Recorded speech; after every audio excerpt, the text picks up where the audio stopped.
ভালোবেসে সখী নিভৃতে যতনে আমার নামটি লিখো তোমার মনের মন্দিরে।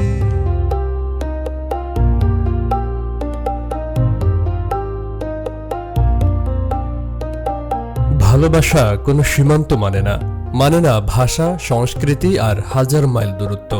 দুটো হৃদয় যখন এক হয় তখন সেটি হয়ে ওঠে এক অনন্য গল্প। তেমনি এক ভালোবাসার গল্প রচিত হল মৌলভীবাজারের রাজনগরে। বাংলাদেশি যুবক সুকান্ত সেন ও চীনের বাসিন্দা ক্রিস হুই হিন্দু ধর্মীয় আচার অনুষ্ঠানের মধ্য দিয়ে বিবাহ বন্ধনে আবদ্ধ হয়েছেন। তো ওর সাথে আমার বাই ফেট আমার মিট হয় ওর সাথে, এবং আমাদের একটা কমন ফ্রেন্ড, সে ফোর্সফুলি আমাদেরকে কানেক্ট করে। দেন আমরা আস্তে আস্তে আমাদের চ্যাট হয়, আমরা বাইরে যাই, একসাথে ঘুরতে যাই, তারপর আমাদের সম্পর্কটা আস্তে আস্তে গভীর হতে থাকে। তারপর আসলে আমি কখনো ফিল করি না, 6 মাস, maybe 6 months later, I started to feel that she is really nice girl and we have lot in common. তারপর আমাদের we got into relationship. Local people, they are very friendly. Before, I even don't know where is Bangladesh actually, but now I'm deeply into this country's culture, and also my Jamai is from Bangladeshi. রোববার রাতে শতাধিক অতিথি ও এলাকাবাসীর উপস্থিতিতে রাজনগরের কামারচাক ইউনিয়নের ঐতিহ্যবাহী বিষ্ণুপদ ধাম মন্দিরে সম্পন্ন হয় বিয়ের আনুষ্ঠানিকতা। তার দেশ ছেড়ে আমাদের দেশে আসে, আমাদের দেশের ছেলেকে নিয়ে ঘর সংসার করবে, এটা অন্যরকম ভীষণ ভালো লাগা একটা। আমার স্টুডেন্ট প্রাইমারি স্কুলের, আমি তার বিয়েতে উপস্থিত হতে পারছি। আমি মৌলভীবাজারে থাকি।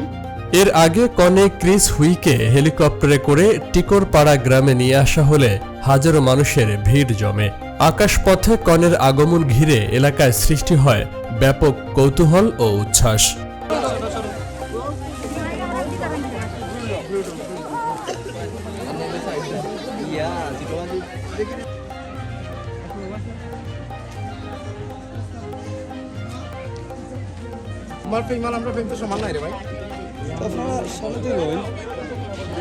বিয়ের আগের দিন অনুষ্ঠিত হয় গায়ে হলুদ।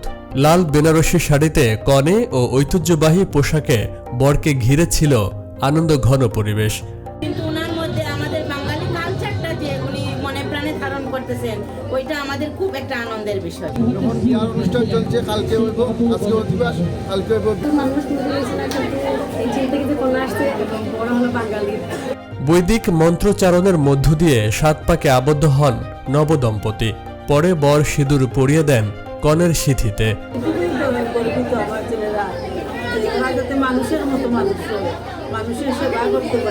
2018 সালে উচ্চশিক্ষার জন্য চীনে পাড়ি জমান সুকান্ত সেন। সেখানেই ব্যবসায়িক সূত্রে পরিচয় হয় ক্রিস হুইয়ের সঙ্গে। পরিচয় থেকে বন্ধুত্ব, আর বন্ধুত্ব থেকে ভালোবাসা। চীনে বিয়ের রেজিস্ট্রেশন সম্পন্নের পর পারিবারিক ও ধর্মীয় আনুষ্ঠানিকতার আয়োজন করা হয় বাংলাদেশে। সম্পূর্ণ সনাতনী রীতিতে শাস্ত্রীয়ভাবে যাগযজ্ঞাদির মাধ্যমে আমরা বিয়ে অনুষ্ঠান সম্পন্ন করতে যাচ্ছি। ভালোবাসা যে ভাষা বোঝে না, মানচিত্র বোঝে না, তারই প্রমাণ এই আন্তর্জাতিক দম্পতি। দুই দেশের সংস্কৃতি আজ মিলেছে এক সুতোয়। রাজনগরের ছোট্ট গ্রাম আজ সাক্ষী রইল এক বড় ভালোবাসার গল্পের।